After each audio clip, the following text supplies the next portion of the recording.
tanghali, magandang gabi sa ating mga nakikinig at nanonood dito sa ating programang US Visa Q&A. Ito po si Attorney A. Erwin Bautista. Ang topic po natin ngayon ay 4-year and 1-day rule for naturalization. So, ang requirement po normally is 5 years of continuous residence.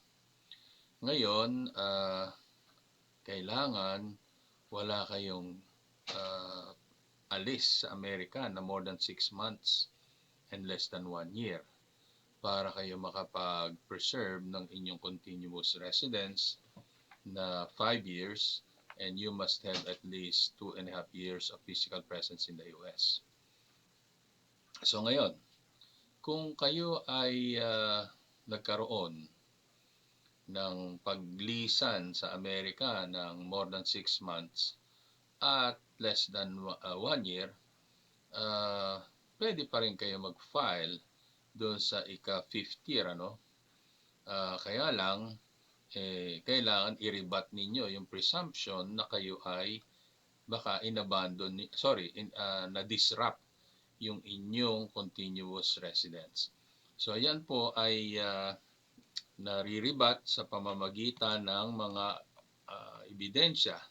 Halimbawa, ito sa mismong US immigration website ito, the applicant did not terminate his or her employment in the United States or obtain employment abroad. So, pag ikaw hindi ka umalis sa trabaho mo dito, may presumption na hindi na disrupt yung continuous residence mo.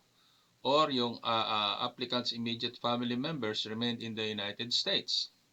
And number 3, the applicant retained full access to or continued to own or lease a home in the US. Ang mga pruweba dyan, yung mga utility bills. So ngayon, paano naman kung 1 year ka nawala sa Amerika? Green card holder ka.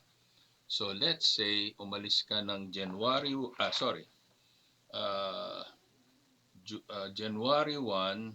2020 at bumalik ka ng January 2, 2021.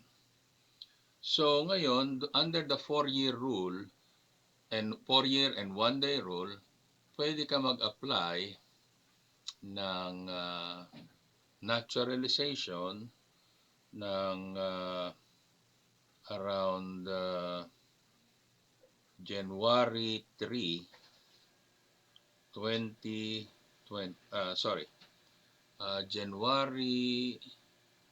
2025 kung ang ating pagbalik ay January 1, 2020 to January 2, 2021.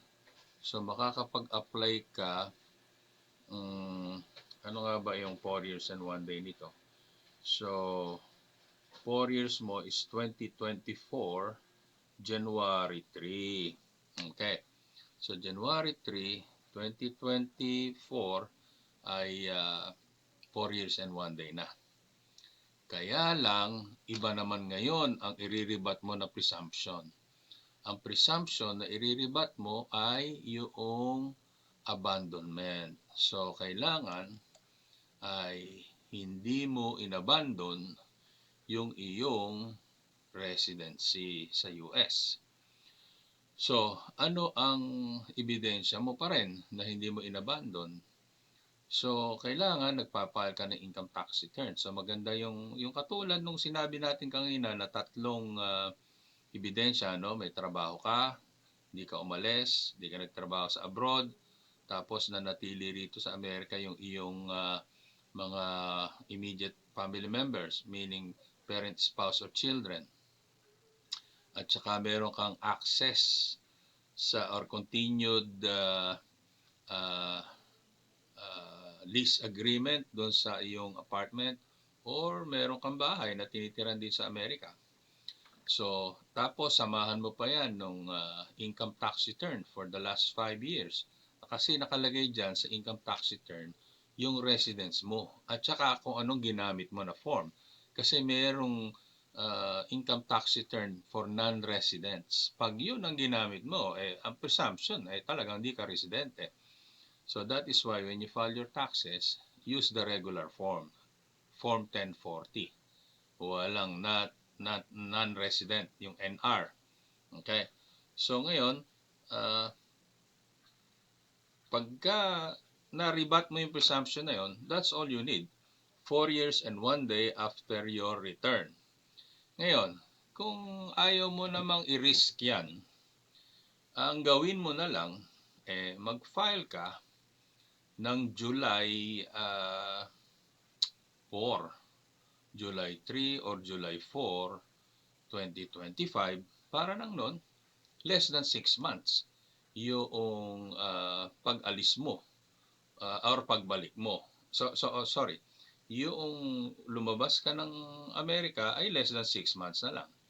Kasi kung bumalik ka ng January 2, so yung 6 months ago nun is July 2.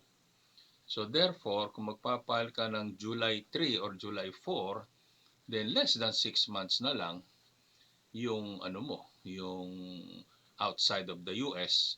Kaya wala nang presumption ng disruption of residency at wala nang presumption ng abandonment.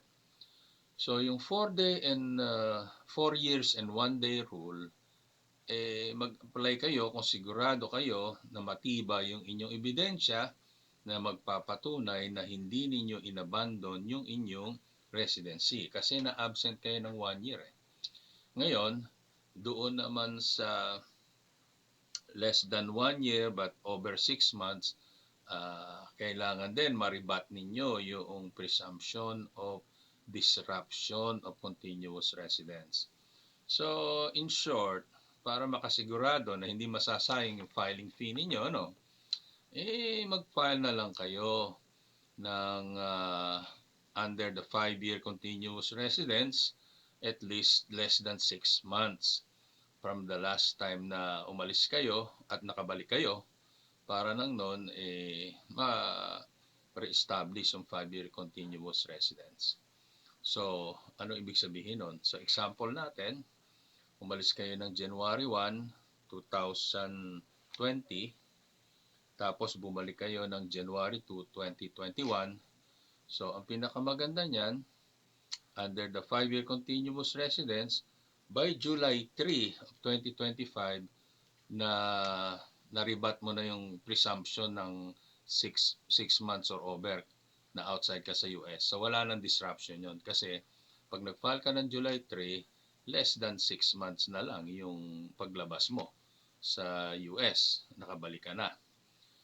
Kung naman yung 4-year and 1 day rule, ang susundin mo, yun, magpa-file ka sa January 3, 2025. Pero mabigat yung i-rebut mo, yung abandonment.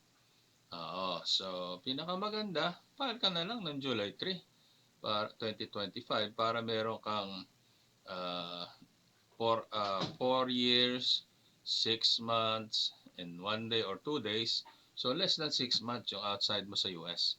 So, for our purposes, for naturalization, huwag ka na lang magmadali. Total, naghintay ka na rin lang na matagal para hindi masayang yung filing fee mo. So, yun po ang difference between the 5-year continuous residence. Yung disruption nun, you have to prove, you have to rebut the disruption of your continuous residence. Sa 4-year and 1 day rule, you have to rebut the presumption of abandonment. Mas mahirap yon. So, ito po ulit si Attorney Erwin Bautista. Ito po ang ating US Visa Q&A. Please subscribe and like para nang nun kapag ka nag-post tayo ng panibagong article or video about US immigration, ay mano-notify kayo. Marami pong salamat sa pakikinig. At tayo rin po ay napapakinggan sa radiofilam.com. Ito po ay ang ating internet radio based dito sa San Diego. At doon din po sa Flash TV na based sa Quezon City sa Philippines. So maraming salamat po. Ito po si Attorney A. Erwin Bautista. See you on our next video.